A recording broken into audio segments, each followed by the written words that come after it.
Assalamualaikum saya ucapkan kepada Dr. Muhammad bin Omar.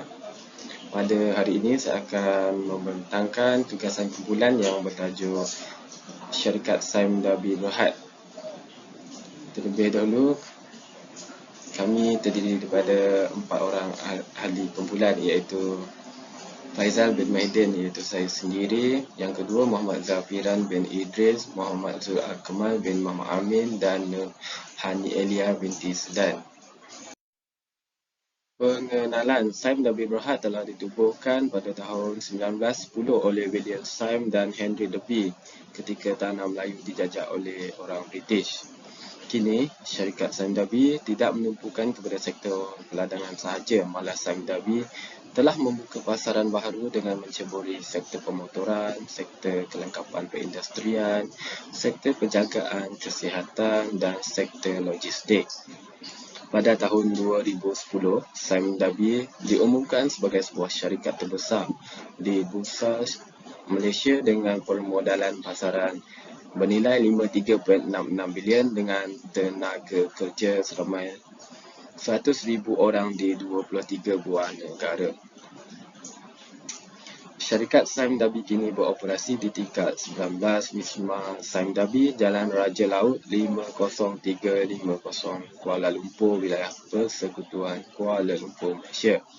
Di Wisma Saim Dhabi menempatkan kumpulan operasi Saim Dhabi seperti Saim Dhabi Plantation Sendirian Berhad. Saim Dhabi juga mementingkan aspek sosial bagi membantu masyarakat melalui Yayasan Saim Dhabi yang beroperasi di Saim Dhabi. Visi dan misi dan logo syarikat Saim Dhabi Berhad. Visi syarikat Saim Dhabi Berhad ialah menjadi sebuah syarikat multinasional terkemuka menyampaikan nilai mampan kepada semua pemegang yang berkepentingan. Manakala misi syarikat Saim Dhabi Berhad komited untuk membangunkan portfolio memenangi perniagaan yang mampan. Kami melanggani tabir urus korporat yang baik dan nilai-nilai etika yang tinggi. Kami terus berusaha untuk memberikan pulangan kewangan yang unggul melalui kecemerlangan operasi dan standard prestasi tinggi. Di samping itu juga, kami menyediakan persekitaran untuk rakyat merealisasikan potensi mereka sepenuhnya. Seperti yang kita lihat dekat paparan slide, ini merupakan logo syarikat Saim Dhabi yang terpakai sehingga kini. Seperti yang kita ketahui, Saim Dhabi bukan hanya terhad kepada plantation sahaja. Saim Dhabi juga mempunyai produk dan servis syarikat. Sebagai contoh, Saim Dhabi Industrial Sendirian Berhad. Saim Dhabi Industrial ini telah membuka perniagaan peralatan berat seperti jenama Caterpillar, iaitu jenama yang menawarkan rangkaian produk dan perkhidmatan peralatan berat yang komprehensif di seluruh Asia Pasifik. Alat berat jenama Caterpillar ini telah beroperasi di bawah pengedar traktor Malaysia dan menjadikan jenama ini terkemuka di pasaran baru, iaitu peralatan berat premium di Malaysia dan telah wujud sejak 80 tahun yang lalu. Sehingga kini, ia mempunyai 140 buah cawangan di Australia, China dan Maldives. Saim Dhabi Berhad Permotoran. Syarikat Saim Dhabi Permotoran telah menjalankan perniagaan memasang dan mengedar 30 jenama kenderaan motorkar mewah seperti BMW, Jaguar, Land Rover dan Porsche. Syarikat Saim Dhabi ini telah membuka pusat otomotif terbesar di Asia Tenggara. Dengan adanya tempat pusat otomotif kenderaan berjenama, Saim Dhabi telah menempatkan fasiliti yang terunggul yang dibangunkan di tapak 3.5 hektar bangunan bertingkat dengan keluasan keseluruhannya 1.3 juta kaki persegi. Kemudian, Saim Dhabi Berhad Kesihatan adalah unit penjagaan kesihatan bersama yang telah dikendalikan oleh hospital terbesar Australia, iaitu Ramsay Healthcare Limited. Ditubuhkan pada tahun 2013 apabila Saim Dhabi dan Ramsay Care Health telah bergabung beberapa hospital di Asia Tenggara. Ramsay Saim Dhabi Health Care mempunyai 5 buah hospital perubatan, di antaranya Pusat Park City. Pusat perubatan Subang Jaya dan hospital di Indonesia antaranya Ramsay Sime Premier Bintaro dan RS Premier Jatinegara. Kemudian Sime Derby Berhad Logistik. Logistik iaitu bertempat pengendali utama dalam pelabuhan Wei Fang, bermula dibina pada tahun 1996 dan beroperasi 2 tahun kemudian pada tahun 1998. Lokasi pelabuhan Wei Fang merupakan pintu masuk yang sangat sesuai dan menjadi tempat untuk kargo pelabuhan dari bandar Shandong dan Wei Fang Tengah, Utara dan Barat. Okey, persaingan syarikat Sime Derby Berhad. Syarikat Sime Derby Berhad sememangnya mempunyai banyak persaingan, terutamanya dalam pengeluaran minyak kelapa sawit. Hal ini demikian kerana Felda juga merupakan pengeluar minyak sawit terbesar di dunia, di mana Felda menguasai 20% keluasan tanaman sawit dan 18.8% pengeluaran minyak sawit Malaysia. Felda juga memiliki ladang kelapa sawit dan getah yang terbesar di dunia dengan keluasan 2 juta hektar. Seterusnya, syarikat Sime Derby Berhad akan bersaing dengan syarikat kereta nasional iaitu pengeluar kenderaan Malaysia jenama Proton. Trend dan isu terkini syarikat Sime Derby Berhad.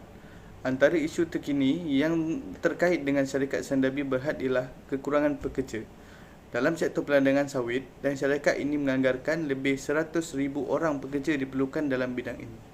Kekurangan tenaga kerja boleh menyebabkan industri terlepas peluang untuk memanfaatkan harga minyak sawit mentah yang tinggi supaya dapat meningkatkan pengeluaran.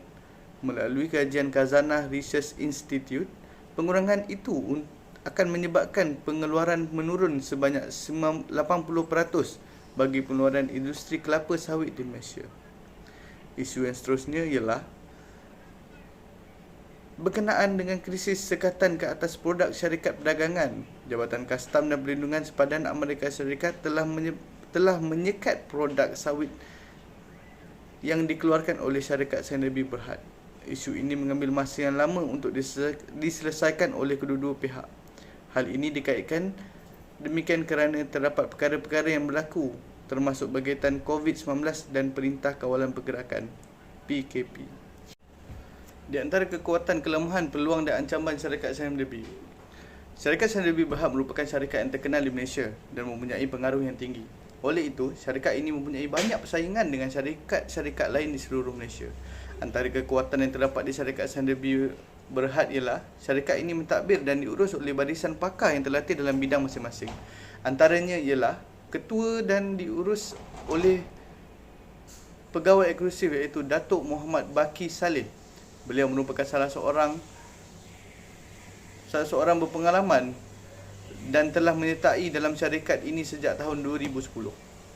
Selain itu, syarikat Sime Derby juga memiliki ladang kelapa sawit yang sangat luas dan akan menjamin pulangan pendapatan yang lumayan. Selain itu, syarikat ini sering disenangi kerana syarikat ini telah melaksanakan tanggungjawab sosial korporat dengan baik melalui Yayasan Sime Derby. Malah syarikat ini juga melibatkan diri dalam arena sukan negara melalui penubuhan pasukan bola sepak Sime Derby FC dan penajaan LPGA Malaysia bagi acara golf. Pelibatan dalam melakukan tanggungjawab sosial adalah salah satu perkara positif yang harus dilakukan oleh syarikat-syarikat besar agar dapat memberikan kesan yang positif kepada syarikat tersebut. Di antara kelemahan yang terdapat di syarikat Sime Derby Berhad ialah syarikat ini telah disenaraikan sebagai syarikat perdagangan terbesar di dunia, menyebabkan syarikat itu tidak dapat menetapkan hala tuju syarikat yang sebenar. Hal ini demikian kerana syarikat ini juga melibatkan diri dalam pelbagai segmen perniagaan. Seterusnya, syarikat ini juga tidak dapat menyediakan infrastruktur yang baik di setiap ladangan, terutamanya di Indonesia. Hal ini boleh menjejaskan aktiviti pekerja untuk mengutip hasil ladang.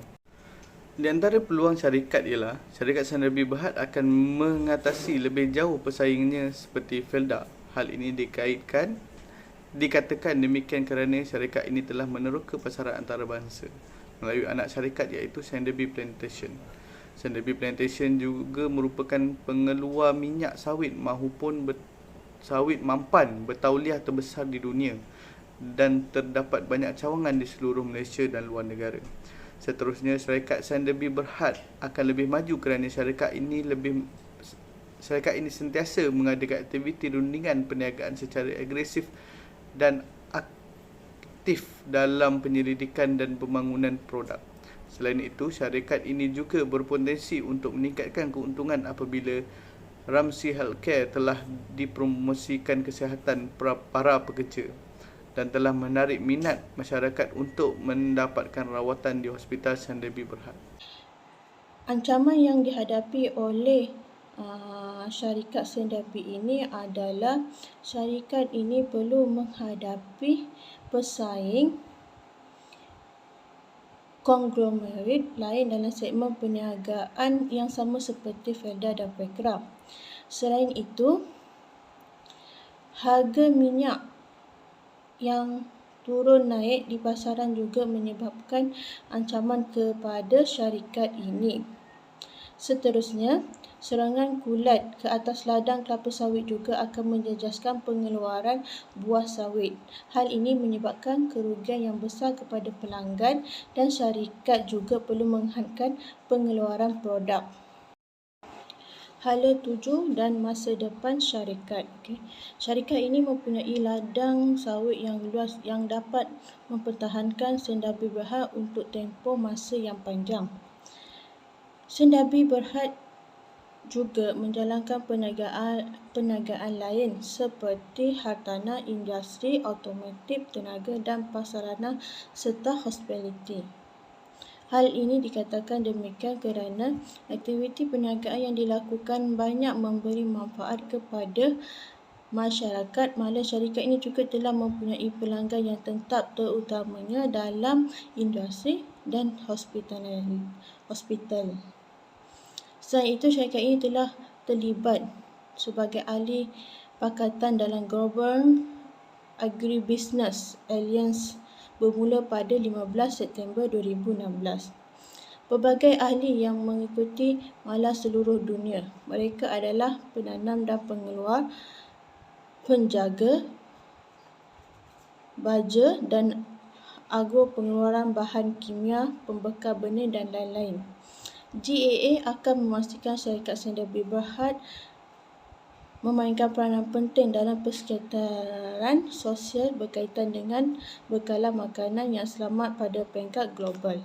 Antara cadangan mengenai strategi yang sesuai untuk syarikat Sunderby Berhad ini adalah syarikat Sunderby Berhad perlu menyediakan peluang pekerja kepada masyarakat dalam pelbagai sektor.